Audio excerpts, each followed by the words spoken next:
Voici une série de vidéos consacrées aux bases du génie de la réaction chimique. Le génie de la réaction chimique concerne la science de l'étude des réacteurs industriels. On va apprendre à dimensionner ces réacteurs et à optimiser leur fonctionnement. Alors, le réacteur, on peut considérer qu'il est au cœur du procédé puisque c'est là qu'on va véritablement transformer la matière jusqu'à l'échelle moléculaire.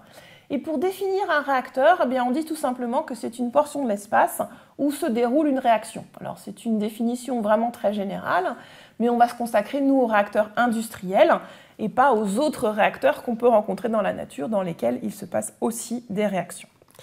Alors ici, on a pris un exemple d'une fabrication, peu importe laquelle. Ce qui frappe lorsque l'on regarde ce schéma de procédé, et c'est très souvent le cas, c'est que le réacteur qui se trouve ici représente une très faible partie de l'ensemble du procédé. Tout le reste, ce sera des séparateurs, ici beaucoup de colonnes, et puis des systèmes de circulation, des pompes, des échangeurs, des mises en condition, etc.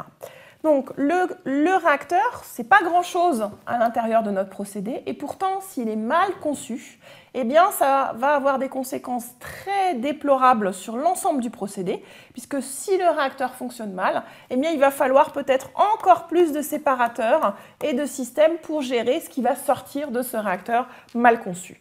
Donc, c'est pour ça qu'il est si important de vraiment bien concevoir son réacteur.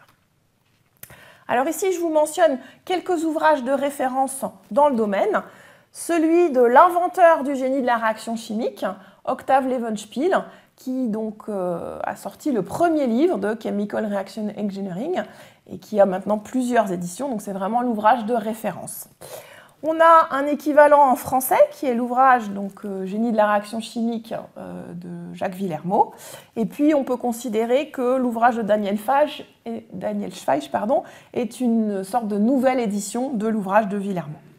Et puis je mentionne ici le livre de Trambouze qui est focalisé sur les réacteurs qu'on rencontre en pétrochimie et qui est notamment intéressant pour tous les aspects technologiques. Donc, je vous laisse maintenant découvrir cette série de petites vidéos où on va décortiquer les bases du génie de la réaction chimique.